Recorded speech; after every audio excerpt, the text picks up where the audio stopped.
주님께서 여러분과 함께 마테오가 전한 거룩한 복음입니다. 주님께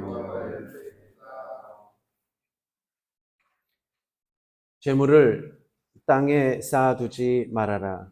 땅에서는 좀 먹거나 녹이 슬어 못 쓰게 되며 도둑이 뚫고 들어와 훔쳐간다.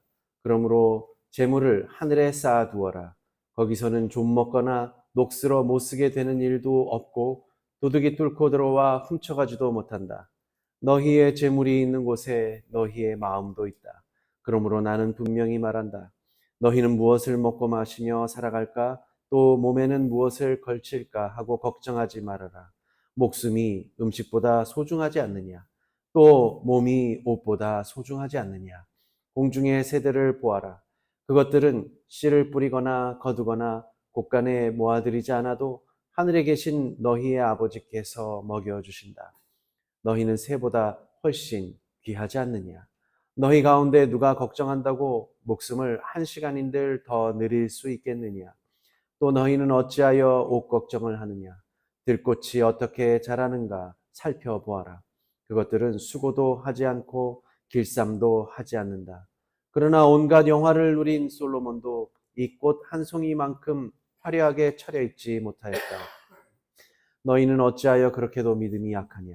오늘 피었다가 내일 아궁이에 던져질 들꽃도 하느님께서 이처럼 입히시거든 하물며 너희야 얼마나 더 잘 입히시겠느냐. 그러므로 무엇을 먹을까, 무엇을 마실까, 또 무엇을 입을까 하고 걱정하지 말라. 이런 것들은 모두 이방인들이 찾는 것이다. 하늘에 계신 아버지께서는 이 모든 것이 너희에게 있어야 할 것을 잘 알고 계신다. 너희는 먼저 하느님의 나라와 하느님께서 의롭게 여기시는 것을 구하여라. 그러면 이 모든 것도 곁들여 받게 될 것이다.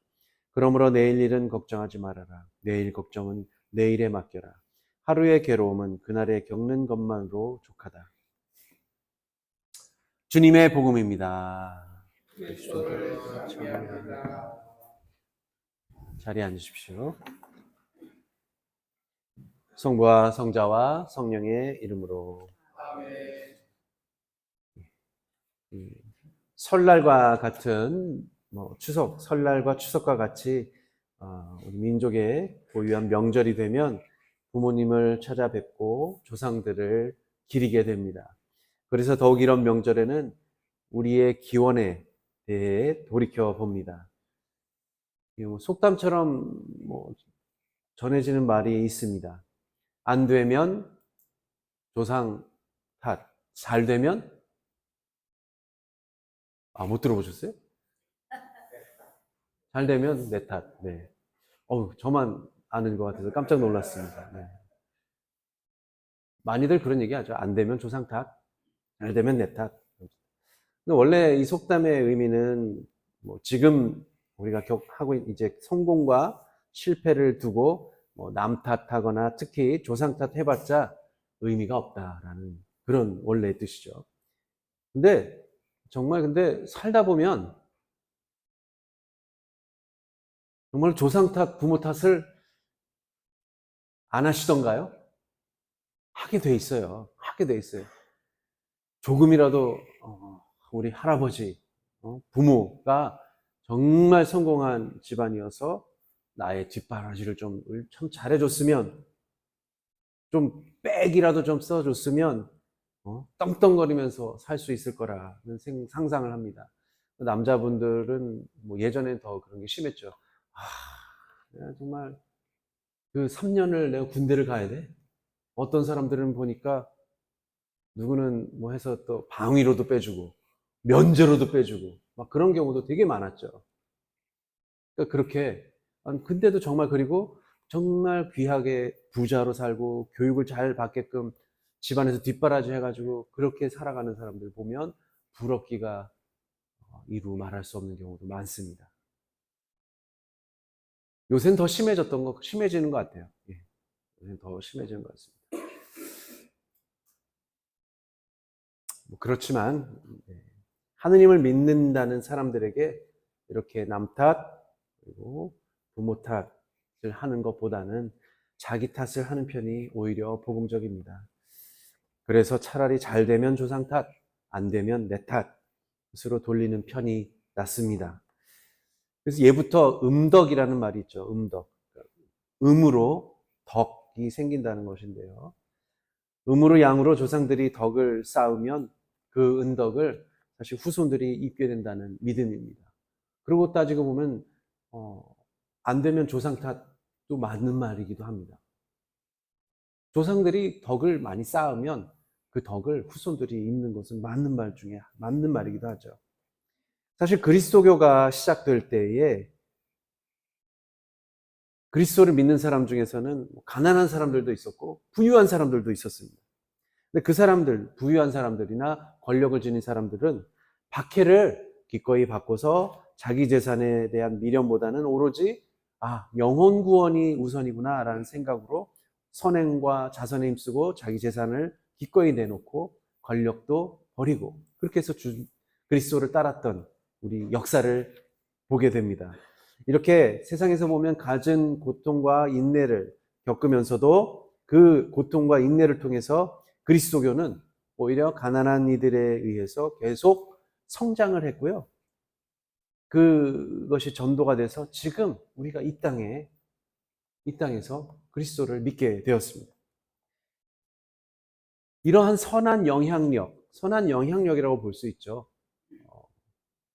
세상의 것이 아닌 영원한 그리스도, 영원한 생명을 원하는 이런 선한 영향력도 사실은 유전자처럼 우리 후손들에게 정신적으로나 지적으로나 영적으로 각인될 수가 있습니다. 기본적으로 자녀들은 다 부모의 유전자를 받죠. 그 부모에는 또 그 전에 부모의 유전자를 받습니다. 그 외에 부모의 마음가짐, 생활 태도와 방식, 또 사고 방식이 그대로 자녀에게 처음에는 어렸을 때는 그대로 전해지죠. 물론 내가 보면서 난 우리 부모처럼 살고 싶지 않아 라고 하면서 부모를 벗어나서 다른 삶을 살겠다고 뛰쳐나가는 경우도 있습니다. 근데 역설적으로 이런 모든 일들이 다 부모에게 영향을 받은 거죠. 부모가 어떤 나쁜 영향을 주었다면 그걸 극복하려고 또 노력을 하죠. 나는 저 모습은 받지 않고 싶어. 나는 좋은 아버지가 되고 싶어. 이런 생각도 하게 되겠고요. 좋은 영향을 입었다면 정말 얼마나 감사한 일입니까? 그 정서를 그대로 받고 이어가는 일은 그토록 원하는, 우리가 말하는 효도를 하는 한 가지 방법입니다. 그러니까 효도를 한다는 건 정말 부모님한테 정말 그냥 바리바리 싸서 좀 잘해드리고 그런 것만이 아닙니다. 그런 것만이 아니라 정말 부모의 좋은 점을 받아들이고 또 많이 나쁜 점이 있으면 그것을 고쳐서 내 후대에게 그것을 전해주지 않는 것. 이것이 어떻게 보면은 효도의 하나의 방법입니다. 지금 세상은 AI, 과학 만능, 기술이 발달한 시대인데 이렇게 충, 인의, 예지, 신과 같은 덕을 이렇게 이야기하는 일이 사실은 좀 고리타분한 일이기도 합니다. 하지만 기본적으로 그러면 사람들은 무엇을 위해서 살아가고 있는 걸까요? 근데 거의 다 대부분이 행복하기 위해서 살아간다고들 합니다. 전에도 말씀드린 적이 있는데 유교에서는 5가지 오복을 이야기하죠. 장수하는 것, 부귀를 누리는 것, 편안하고 건강하게 사는 것, 그 다음에 덕을 좋아하는 것, 천명을 알고서 삶을 마감하는 것. 첫 번째는 다 아시죠? 오래 살고 싶고 부자로 살고 싶고 그래서 사람들이 부자 되세요 막 인사도 하고 그러죠. 그 다음에 항상 우리가 기도할 때 보면 건강했으면 좋겠습니다. 가족의 건강이요. 이런 얘기만 합니다. 근데 유교에서요 더 고차원적인 복은 덕을 사랑하는 겁니다. 좋아하는 것. 그리고 더 고차원적인 것 하나는 정말 하늘의 뜻, 천명을 정말 뜻을 알고서 올바르게 이 세상을 살아가면서 마지막을 가는 것. 이것입니다. 네 번째와 다섯 번째의 이 복은 그리스도교가 말하는 복하고도 너무나 맞닿아 있습니다. 그리스도교에서 행복을 말한다면 그건 뭐냐? 정말 선을 행하는 걸 좋아하는 거고 그걸 행하고 살아가는 겁니다. 유호덕하고 같죠.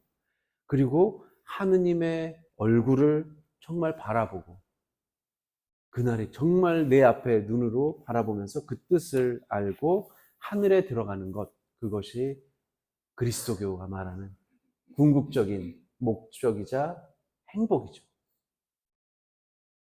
우리 조상들이 정말 덕을 좋아하고 하늘의 뜻을 알고자 노력하다가 살아갔다면 지금 우리 후손들의 유전자에도 그 영향력이 남아있을 것입니다. 우리 조상님들이 뭐 그렇지 못했다고 하더라도 우리 조상들의 과오를 짊어지고 선한 마음으로 오늘을 살아간다면 우리 뒤에 올 후손들에게 좋은 귀감이 되고 영적인 축복을 또 쌓아가게 됩니다. 정말 인생은 어떤 목적이 있을까요? 인생에는 어떤 목적이 있을까요? 지금 당장에 하루 벌어 하루 살기가 너무 힘들다. 그냥 아유 무슨 인생의 목적이 있겠어? 라고 살아갈 수도 있지만 문득문득 현실이 정말 암울하더라도 나의 인생의 목적을 생각해 보게 됩니다. 한 번쯤은 내가 지금 왜 살고 있는 것인가? 한 번쯤은 생각해 보게 됩니다. 이렇게 살아도 되는가? 라는 질문도 하죠. 그 이야기는 뭐냐면 지금의 가치가 아니라 더 큰 가치, 그리고 삶의 의미가 무엇인가를 찾는 것이죠. 그래서 뭐 그런 이야기들을 합니다. 어떤 아이가 있고 그러면은 이제 묻죠. 너 커서 뭐가 될래? 그러면 저는요 커서 과학자가 되고 싶어요. 그래? 그럼 과학자가 되려면 어떻게 해야 되는데?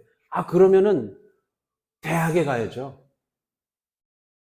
그런 얘기를 하죠. 그래. 그럼 대학에 그 다음에는 대학에 간 다음에는요. 과학자가 돼야죠.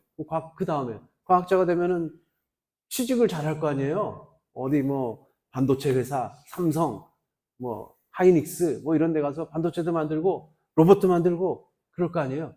그 다음에는 그러면 돈을 잘 벌 수 있잖아요. 그 다음에는 돈 잘 벌어서 이제 내가 좋아하는 사람과 결혼하고요. 그 다음에는 그러면 저 예쁜 우리 아이들도 좀 낳고 그 다음에는 그 아이들이 자라고 그러면은 이제 저도 부자 되고 그러면 그 아이들이 저한테 효도할 거 아닙니까? 뭐 이런 효도하나요? 효도할까요? 알 수 없습니다. 알 수. 그럼 그 다음에는요. 그 다음에는 뭐 건강하게 잘 살다가 가는 건데요. 그럼 그 다음에는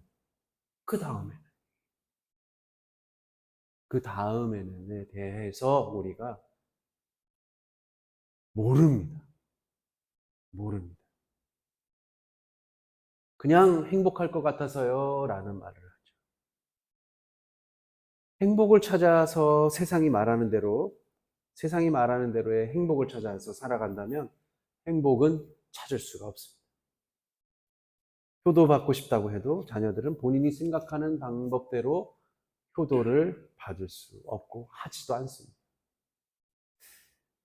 옛 동양의 성인들은 내적으로는 성인이 되고 외적으로는 왕다운 사람인 내성 외왕 되기를 바랐습니다. 동시에 경천애인, 하늘을 공경하고 사람을 사랑하는 일을 실천하려고 했습니다. 그리스도교의 성인들은 하느님을 정말로 가까이 바라보고 그분 곁에 머무는 것, 그래서 정말 이웃을 사랑하는 것, 그래서 인간이 도달할 수가 없지만 그래도 그 지극한 행복, 최고의 경지, 행복으로 여겼습니다. 하느님을 정말 바라보는 것, 직접 바라보는 것. 그것이 바로 구원이죠. 내 영혼이 하느님 곁에 가서 쉬는 것. 구원이 돼서 하느님 곁에 가서 영원히 사는 것. 그것을 최고의 행복으로 여겼습니다. 지금 이 세상에서는 이 세상에서 벌어지는 일, 남들이 말하는 성공 가도를 달리고 출세하는 일들이 목적을 잃어버리면 최고의 가치와 그 의미가 텅 비어버리게 됩니다. 우리는 그 다음에는 그 다음을 묻고 또 물어봐야 합니다. 우리는 정말 어디서 와서 어디로 가고 있는가? 우리의 진정한 행복은 무엇인가? 지금 행복하다고 느끼지 않는다면 어디에서 진정한 가치와 의미, 참된 행복의 길로 돌아가야 하는가를 고심하고 성찰할 시간입니다. 우리의 행복은 인간에게서 오는 것이 아닙니다. 참된 행복은 세상의 잣대로는 도달할 수가 없습니다. 오직 하느님께만 달려 있습니다. 그 가치와 의미, 진정한 행복의 길로 들어서는 믿음만이 우리를 살릴 것입니다. 그래서 오늘 복음의 말씀 잘 새겨들었으면 좋겠습니다. 너희는 먼저 하느님의 나라와 하느님께서 의롭게 여기시는 것을 구하여라. 그러면 이 모든 것도 곁들여 받게 될 것이다. 성부와 성자와 성령의 이름으로 아멘.